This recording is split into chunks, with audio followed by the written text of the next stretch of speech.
number 11. Which one of the following is a famous allegorical novel as a political satire?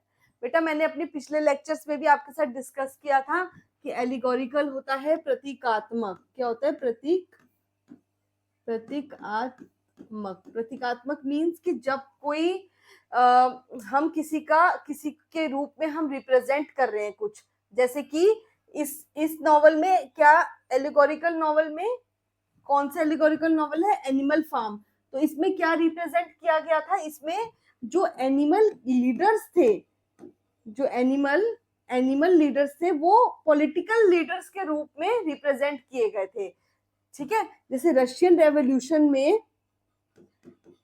Revolution में जो भी political leaders थे उनको कैसे दिखाया गया था? एनिमल्स के रूप में. जैसे कोई लीडर जो है, लीडर कोई एनिमल बन गया, टाइगर जैसे, या कोई लीडर लायन के रूप में रिप्रेजेंट किया गया. इस तरह डिफरेंट एनिमल्स जो है डिफरेंट लीडर्स के रूप में रिप्रेजेंट किए गए थे. So answer will be Animal Farm. और ये किसका वर्क है? जॉर्ज ऑरवेल का वर्क है. और ये पब्लिश बेटा कब हुआ था? 1945 में ये वर्क पब्लिश किया गया था. ठीक है. Moving towards the next question. Question number 12 बेटा. The first secular usage of the term epiphany was done by. Epiphany word जो है, सबसे पहले ये टर्म किसने यूज की गई है? सबसे पहले एपिफेनी का मतलब क्या है? इसका एपिफेनी का मीन्स होता है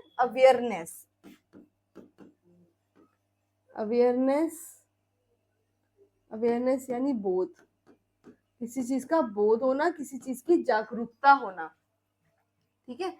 और ऑप्शंस क्या है? A Oscar Wilde, B James Joyce, C Shakespeare and D Marlowe. So answer will be B James Joyce. ये टर्म दी गई है जेम्स जॉयस द्वारा एंड ये this term is related to epiphany. किससे रिलेटेड टर्म है? ये रिलेटेड है जीसस क्राइस्ट से, related to Christianity.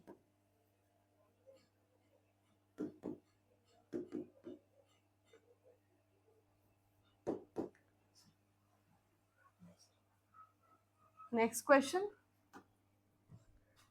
Identify the members of the Cockney school of poetry. अब कोकनी का क्या मतलब है? कोकनी का मतलब होता है मूर्ख, यानी कि मूर्ख, भद्दा, बैड, समथिंग नॉट गुड. मतलब कुछ भी जब अच्छा नहीं होता तो उसको कोकनी कहते हैं. तो कोकनी, ये कमेंट किस पे मारा गया था? ये कमेंट मारा गया था हमारे 3 मेन जो इसमें थे उन पे. कौन कौन? John Keats, William Hazlett and ले हंट. ये तीनों पे कमेंट मारा गया था. हमें इधर कहाँ मिलेंगे ये तीनों? डी ऑप्शन में ले हंट, जॉन कीट्स और विलियम हेजलेट. इन तीनों को कहा गया था कि ये तीनों कोकनी स्कूल के पोएट्री है. मतलब इनको एक क्लासिक पोएट्स के अंदर काउंट नहीं किया गया था, इनको कोकनी बोला गया था. और किस मैगजीन में इनके बारे में ये लिखा गया था? बाय ब्लैकवुड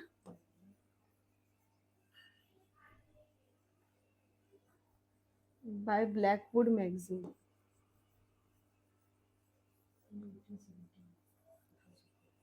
और कब कहा गया था ये? In 1817. Number 14. Genesis, the longest poem based on the Old Testament story, contains nearly. जो जेनेसिस है इसका बेटा मतलब क्या होता है? इसका मीनिंग होता है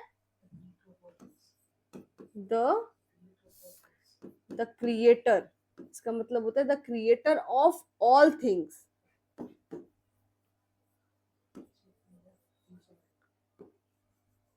और क्रिएटर ऑफ ऑल थिंग्स होता कौन है? गॉड. सो इस ये लॉन्गेस्ट टेस्टामेंट है और इसमें कितनी लाइंस है? इसमें 3300 टोटल लाइंस है. Lines in genesis.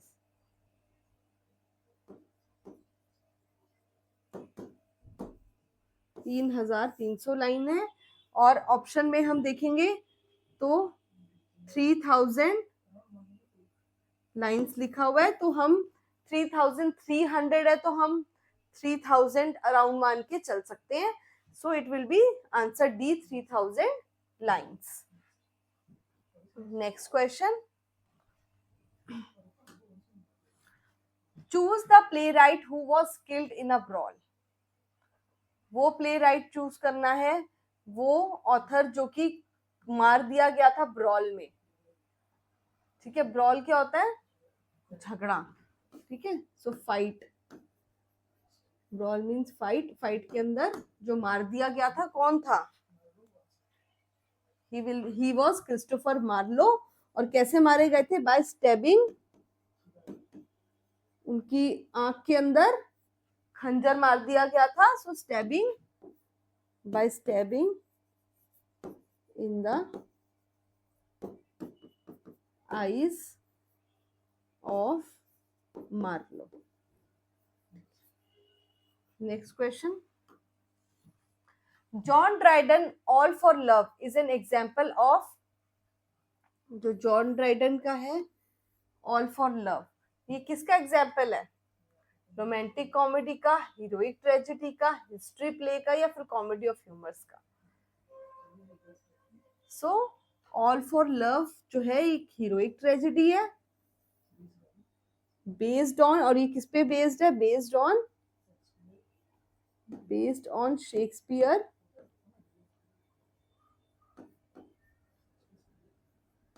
All for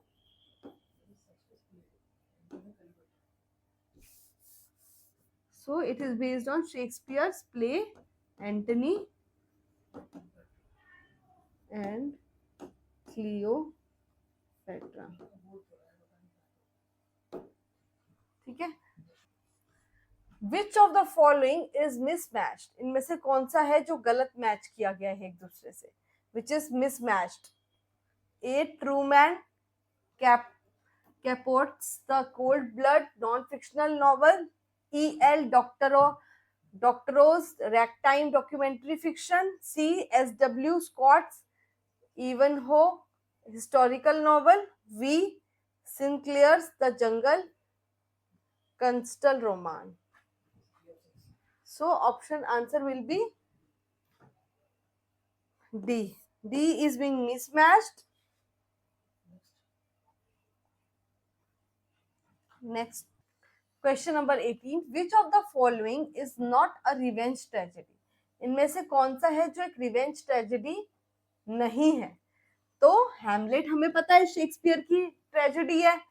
गॉर्बुडक is also the very first tragedy in English literature. Volpone क्या है? It is the answer also, and it is a comedy by Ben Jonson. ये comedy है. किसकी comedy है? Comedy by Ben Jonson. Last, the Duchess of Malfi. The Duchess of Malfi क्या है? It is a revenge tragedy by John वेबिस्टर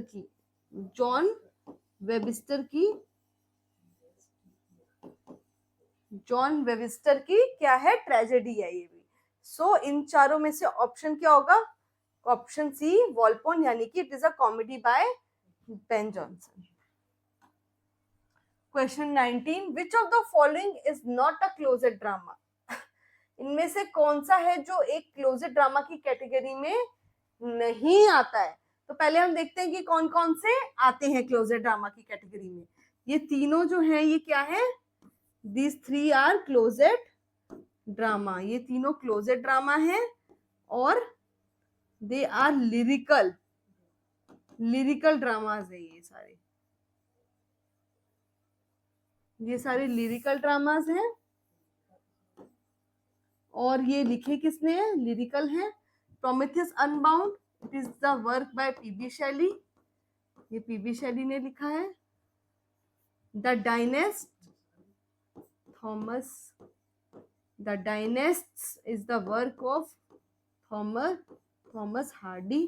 and Samson Agonistes by John Milton, ये John Milton का work है।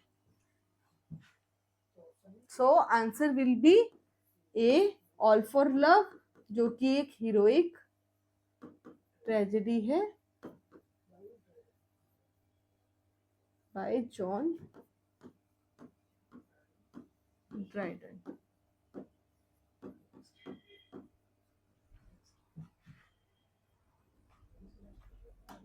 Next question,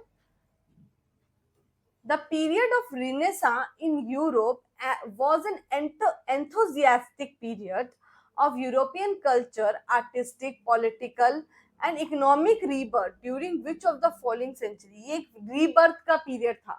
rebirth से हमें पता है, हम समझ जाते हैं, मैंने पहले भी एक्सप्लेन किया था आपको, Renaissance means rebirth। so Renaissance का period पूछ रहा है, वो rebirth का period इनमें से कौन सा था? rebirth। सो रीबर्थ का जो पीरियड है वो था 14th century to 17th century. अभी मैंने आपको डिस्कस किया था कि पिछले क्वेश्चंस में कि 16 की एंड तक चला था और ऑलमोस्ट 17 की शुरू तक भी रिनेसां चला था। तो जब 17 के शुरू में था तो हम 17 को इधर काउंट कर लेते हैं, पर बाई चांस ऑप्शन में 17th सेंचुरी नहीं होता, अगर ये नहीं दिया होता तो हम क्या करेंगे, फिर हम 16th सेंचुरी को काउंट कर लेंगे।